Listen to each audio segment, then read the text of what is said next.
Olá, pessoal. Tudo bem? Bom, espero que todos estejam muito bem. Vamos reiniciar aqui, né? Hoje nós vamos falar sobre o diagrama de casos de uso. Nas aulas passadas, nós estudamos um pouquinho da OML. Você já sabe que é o OML, né? E nós estudamos também um pouquinho de orientação a objetos. Você já sabe também que é orientação a objetos. E agora, pessoal, essa parte final dessa disciplina, gostaria de muita atenção de vocês, porque esses diagramas que a gente vai mostrar aqui são diagramas importantes dentro do contexto do desenvolvimento de software e também do projetinho que vocês vão desenvolver junto ao projeto integrador, né? Então é muito importante que vocês estejam aí bem alinhados com essa disciplina, ok? Então vamos junto aí. Se caso aparecer alguma dúvida, vocês postem lá no fórum de dúvidas, ok? Vamos junto. Então é o seguinte, gente, o diagrama de casos de uso. Como motivação para a gente entender a ideia dele, pensa numa casa. Coloquei uma casinha bem simples aí, igual aqui em casa. Quem dera, né? Mas enfim, pensa numa casa bem projetada, paredes, né, teto, tudo. Linha, tá aí. Mas só que o que acontece? Quando a gente pensa numa casa, o projetista que vai desenvolver essa casa, ele tem que pensar o modo que essa casa vai ser usada, né? E porque dependendo do jeito que essa casa for ser usada, ela vai ser diferente de uma casa para outra.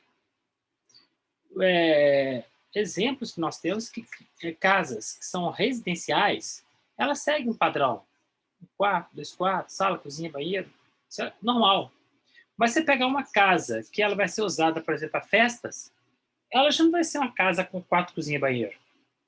Vai ser uma salona, né, com banheiros e uma cozinha. São pequenos quartos, dormitórios. Então, isso é importante, a gente ter essa visão em cima do projeto, em cima do software que a gente vai desenvolver, para você entender qual é o comportamento deste software. Qual é o comportamento dessa casa? O que ela vai proporcionar ao usuário? O que esse software vai proporcionar ao usuário? Então, a gente tem que pensar muito bem nisso. Então, o diagrama de casos de uso, ele atinge justamente esse ponto de a gente conseguir enxergar a casa e o relacionamento dela com os atores, ou seja, com as pessoas, os sistemas, ou o que você quiser chamar, que vai interagir com ele ou com ela. Se você pensar nessa casinha feia que está aí no slide de vocês, os atores ali, ou seja, as pessoas que vão usar, as pessoas que vão morar nela, elas vão interagir com essa casa de alguma forma. Exemplozinho bem simples. Se você pensar assim, olha, uma casa com uma família tradicional brasileira, uma família que tem, por exemplo, mãe, pai, dois filhos. E os filhos são crianças pequenas, 7 anos, 10 anos de idade. Onde você sabe que uma criança até 10 anos de idade, ou um pouquinho menos, tem as suas limitações de autoridade dentro da casa. Ou seja, não podem fazer tudo o que querem fazer. Correto? Diferentemente de um adulto, diferentemente de vocês, que já estão aí bem velhinhos. Correto?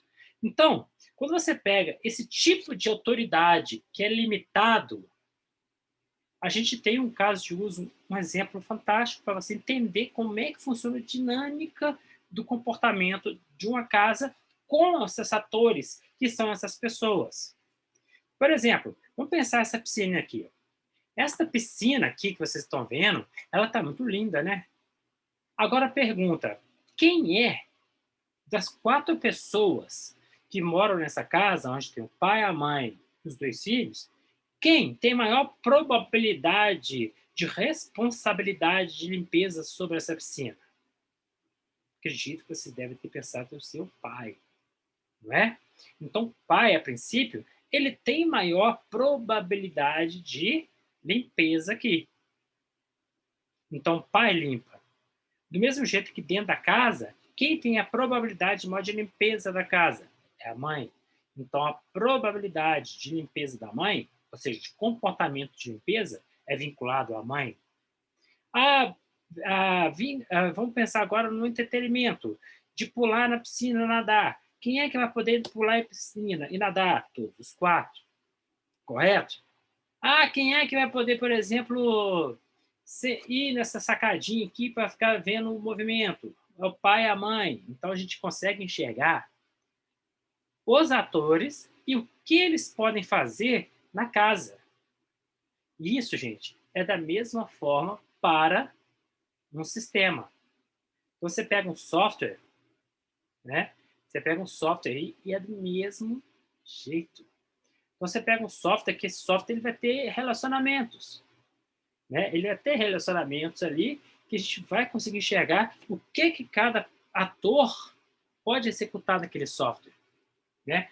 Então, a gente continua falando aqui, o James Homburg e o Bock, eles falaram o seguinte, que nenhum sistema trabalha isolado. Ele interage com atores. Espera-se que o sistema se comporte de maneira esperada. O que ele quer dizer? Um software, né, ou uma casa, você, ao construir uma casa, um software, você espera que esses elementos se comportem de maneira esperada. Exemplo, se a gente pensar na casa, você espera que a casa, ao você terminá-la, ela, por exemplo, resista à chuva. Você não espera, por exemplo, que na primeira chuva que tem, comece a chover dentro de casa. Não, isso não é o comportamento desejado da casa.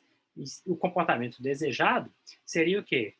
A chuva veio, o telhado segurar essa chuva e não chover dentro de casa. Correto? Da mesma jeito, janelas, paredes, enfim. Quando a gente pensa num software, o comportamento desejado para ele são os requisitos funcionais que nós definimos para ele estarem executando perfeitamente. Por exemplo, imagine que você vai fazer um cadastro de um cliente. Ao você inserir os dados de código do cliente, nome do cliente, data de nascimento do cliente, documento do cliente, endereço do cliente, os dados do cliente, ao você clicar em salvar, espera-se que o software faça o quê? Salve. Salve os dados do banco de dados. Este é o comportamento desejado para este requisito. E isso se reflete, ou seja, isso acontece em vários requisitos do sistema. Que o cliente define que é um relatório de vendas por mês, tem que aparecer no relatório as vendas executadas no mês. É um comportamento desejado do sistema. Se esse comportamento não for executado, nós temos um problema. E esse problema é o famoso erro de software. Ou, muita gente fala bug, como também fala tilt. Não, tilt é antigo, né? Isso é bem antigo, é da época do Windows. Enfim, a gente vê esses erros de software, que é o quê? Aquele comportamento que não é executado corretamente. Entenderam? É bem legal isso aqui. Então, o caso de uso, ele vai especificar o comportamento de um sistema, ou parte de um, depende. É uma descrição de um conjunto de sequências de ações, incluindo situações alternativas realizadas pelo sistema, assim produzindo o resultado esperado pelo ator. Então, se o ator espera que se faça um relatório, esse relatório vai ser executado perfeitamente. Espera-se que faça um cadastro, vai fazer o cadastro. Espera-se que faça uma alteração cadastral, vai fazer a alteração cadastral. Correto?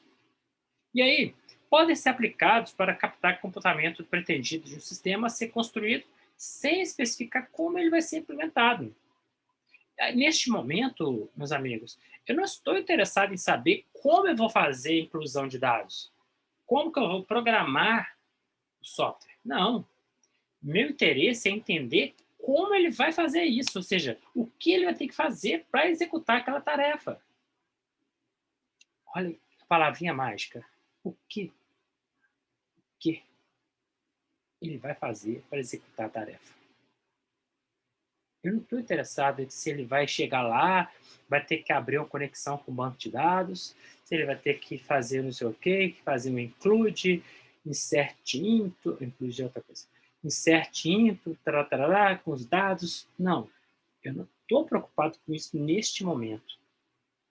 Meu interesse é saber que o cliente ele vai passar essas informações aqui, ó. Quando eu falo com o meu dedo aqui, ó, essas, imagina um pacote aqui no meu dedo. Imagina um pacote, imagina esse pacote aqui, que seria um pacote de dados do cliente, onde dentro aqui dessa caixinha tem o nome dele, o endereço dele, os dados dele, os dados bancários, os documentos pessoais dele, tudo aqui dentro guardado. Guardado aqui. E eu pego esse pacotinho aqui e entrego para o sistema. Olha, cadastrei. Ele vai cadastrar. Isso que eu estou preocupado aqui. É esse comportamento. Quais dados estão chegando? Como eu vou fazer isso? É outra história, é papel do desenvolvedor. Que ele vai entender claramente que tem que cadastrar. Se é cadastrar, ele vai automaticamente ligar, tá? Para fazer o cadastro, tem que inserir no banco de dados. Eu tenho que inserir no banco de dados, vou usar uma sentença aqui, SQL, para poder executar isso. Correto? Olha só que interessante como é que é o desenhozinho do caso de uso. Ele é bem interessante, onde nós temos aqui, esse aqui é um exemplozinho bem simples de caso de uso, onde eu mostro aqui dois atores e os casos de uso. Essa figura maior aqui, esse retangular, é o meu escopo, é o meu sistema. Então, restaurante simplificado. A imagem não está muito legal, não. Peguei da internet. Aqui tem um outro exemplo, onde eu tenho um ator. Esse ator aqui, ele tem vários atorzinhos que estão herdando as características dele. Nós temos aqui alguns casos de uso e alguns relacionamentos. A gente vai ver isso daqui a pouco. Eu nem vou entrar em detalhes agora com relação ao que é o include, o que é o sacar dinheiro, mas eu quero mostrar para vocês a figura do caso de uso, do diagrama de caso de uso, como ela é elementar. Que eu acredito que você, ao bater o olho neste caso de uso aqui que está no mouse, você automaticamente percebeu uma coisa, que esse bonequinho aqui, que você não faz a menor ideia do que é, ele tem um relacionamento e tem uma ligação com essa coisinha, com isso aqui, com isso aqui. Este outro ator aqui, que você também não tem a menor ideia do que ele é, ele tem um relacionamento com esse carinha aqui. Tá vendo? Esse aí é uma das vantagens do caso de uso, a simplicidade. E você bater o olho e enxergar que, ah, tá, entendi. Quando eu estou falando aqui, eu sei que o food crítica aqui, ele tem relacionamento, ele pode fazer isso, isso e isso. Já o chefe pode fazer isso aqui, ó. Se a gente lembrar lá daquele exemplo da casa, é como se eu tivesse, né, naquele exemplo da casa, um negócio bem legal que é assim, ó. A casa, então a casa, piscina, nadar, limpar piscina, limpar casa, onde esses relacionamentos estão ligados nas pessoas. É como se eu tivesse isso aqui, olha. É como se eu tivesse mais ou menos isso aqui, ó. Não tivesse aqui um caso de uso aqui.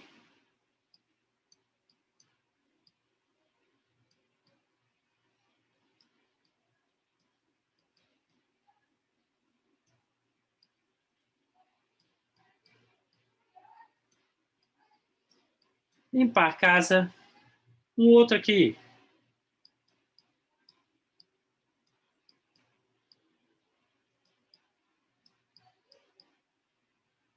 Nadar.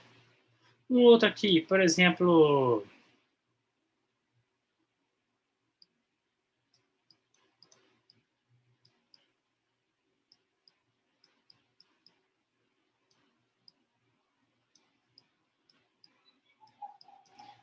limpar a piscina. Ah, um outro aqui.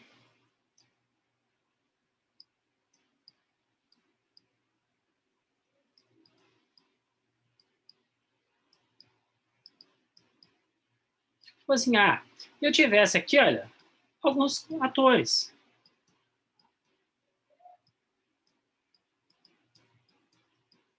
Esse aqui é meu ator A, esse aqui é meu ator B. Eu não vou colocar nomes, porque escrever com o mouse é uma delícia, né? Um ator C, um ator T. Então aqui é mais ou menos isso daqui, olha. Olha que interessante.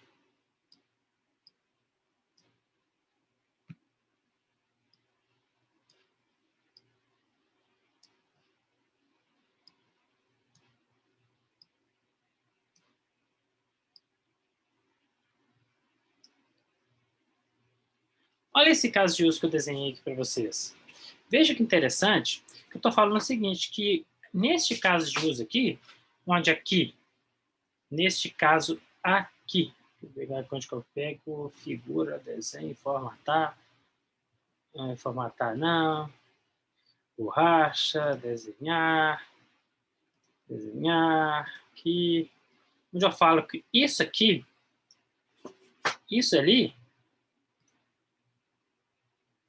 seria a minha casa. A minha casa. Então, eu estou falando que esse ator aqui, que a gente pode falar que é a mãe, por exemplo, ela pode limpar a casa, ela pode nadar, como ela pode cozinhar. O pai, ele pode nadar e pode limpar a piscina e cozinhar também. O filho pode nadar, o outro filho pode nadar. Aqui eu consigo enxergar, gente, o comportamento de uma casa, quem vai fazer o quê. E aí, baseado naquele documento que vocês viram, o documento de visão, você sabe o nível de usuário desse cara, desse cara, desse cara e desse cara, o que eles precisam para executar. E isso é bem interessante dentro desse contexto que a gente desenvolve, que a gente está trabalhando, né? Isso é muito interessante mesmo, né? Bom, espero que vocês estão enxergando aí esse meu slide de novo, né? Então, olha só que interessante. E ele tem relacionamentos, o caso de uso. É aquele include que está lá, depois eu vou explicar isso para vocês. Mas esse relacionamento ele é bem interessante, que ele bota regra. Então, o primeiro relacionamento é a associação, que indica que é a participação de um ator em um caso de uso. Se a gente pegar aquele desenhozinho lá, esse